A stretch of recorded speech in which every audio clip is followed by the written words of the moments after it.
Okay, Assalamu alaikum wa rahmatullahi wa barakatuhu. This is Mona Sheikh Omar, and you're listening to Studio Diaries.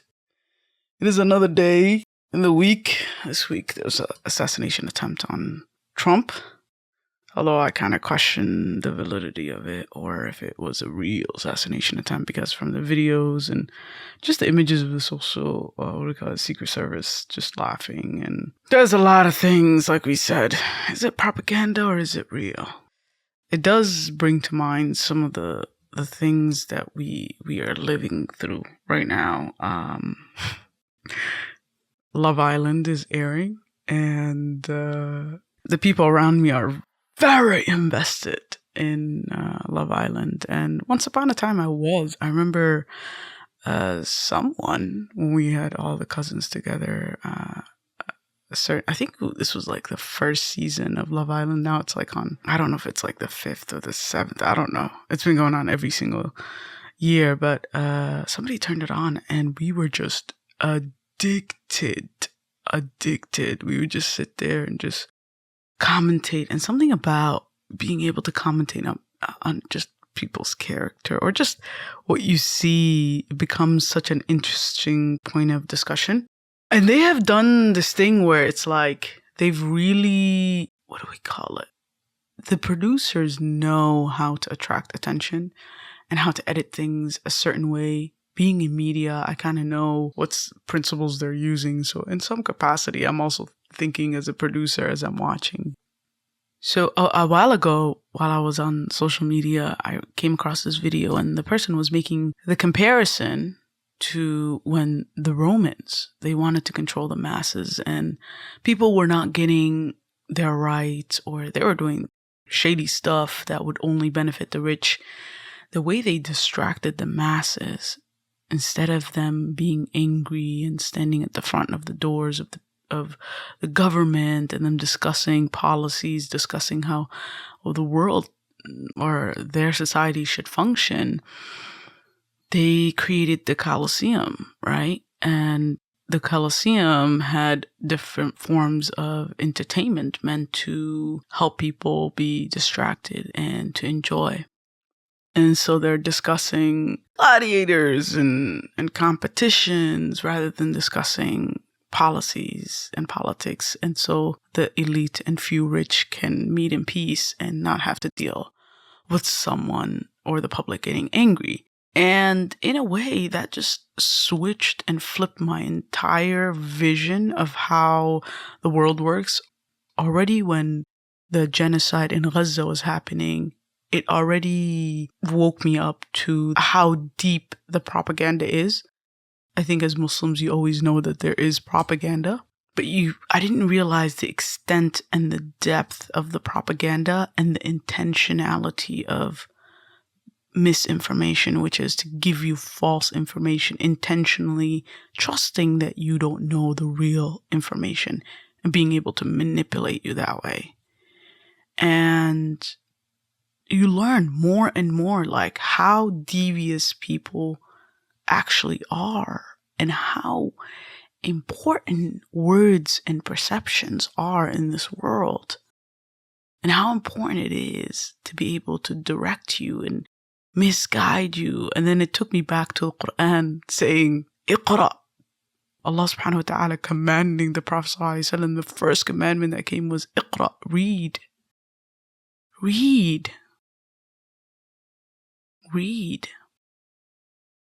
And then I was also reading another book that talked about Majalis al-Quran, which is like sitting with the Quran and how to read the Quran and how to reflect on the Quran and what should you do. And one of the things that stuck with me from the earliest chapters of the book, the Sheikh talked about how this generation is a fight of words. It's like a war with words. And Allah subhanahu wa ta'ala gave us His word so that we can be grounded back.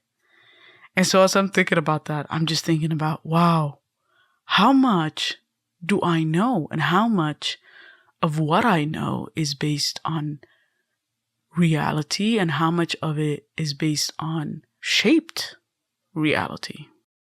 it's a thing where we have not been taught how to read or love to read. I worked in middle school for a couple of years.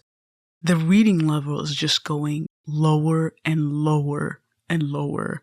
And the less literate a society is, the less capable they are of being able to not have to depend on someone else's interpretation or explanation of knowledge. They can read the facts for themselves, but if we continue to lose that, society will just continue to just be sheeps that are herded wherever you need to go. Right now, as Americans, we are the bank accounts for the genocide. It's literally, the genocide is being funded literally by our tax dollars.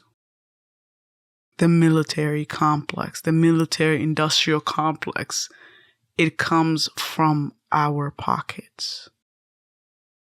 So many things are funded by us.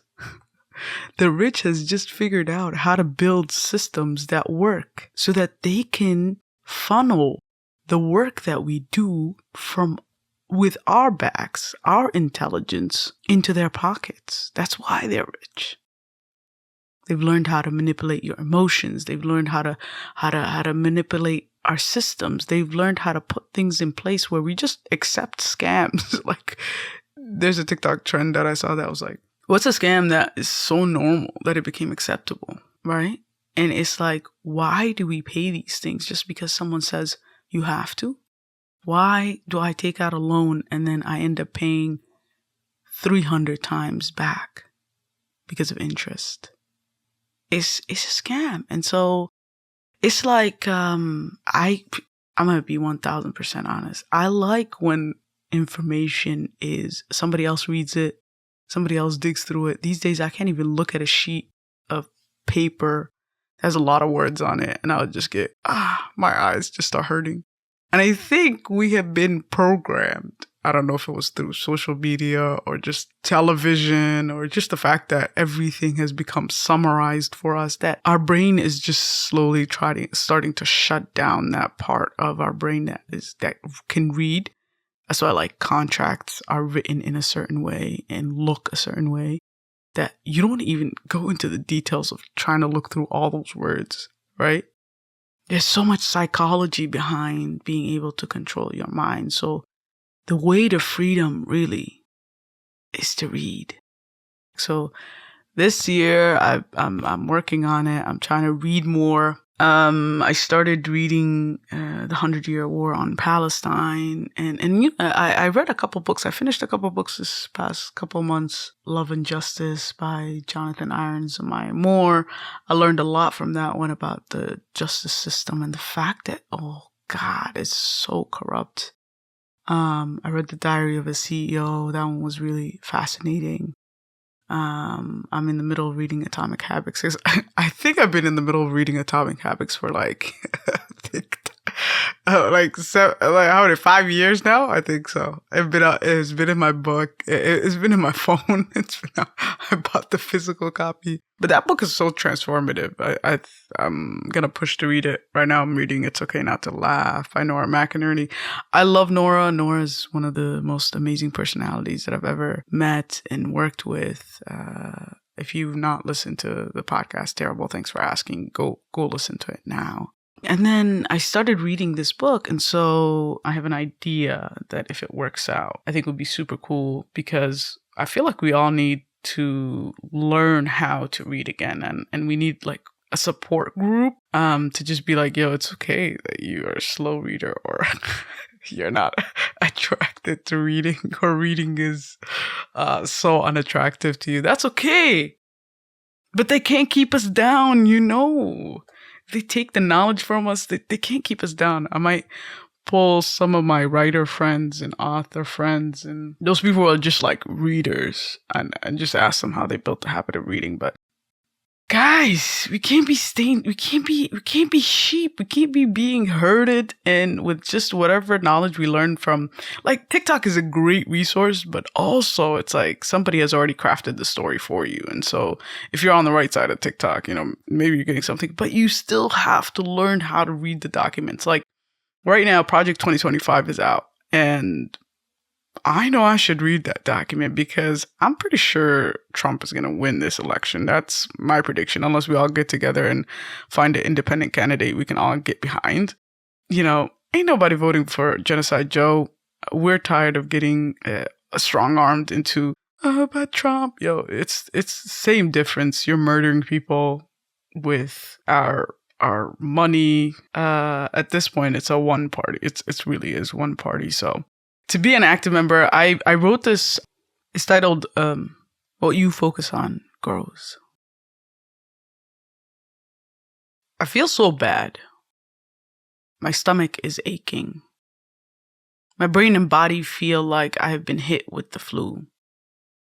I want to throw up. This feeling comes every time I think of Palestine and Sudan. Every time I open social media to see activists still fighting and posting about the horrors happening in Gaza. The guilt is so real. The question is so loud at the end of each post. What are you doing about this? Aaron set himself on fire. People are setting themselves on fire. Fellow Palestinians are fighting for their lives, trying to find food for their families. Sudanese women are surviving rape and starvation. The question is so loud. What are you doing? The guilty conscience. It's sickening. The burden of it. It's easy to think I can't do much, but that is not the reality.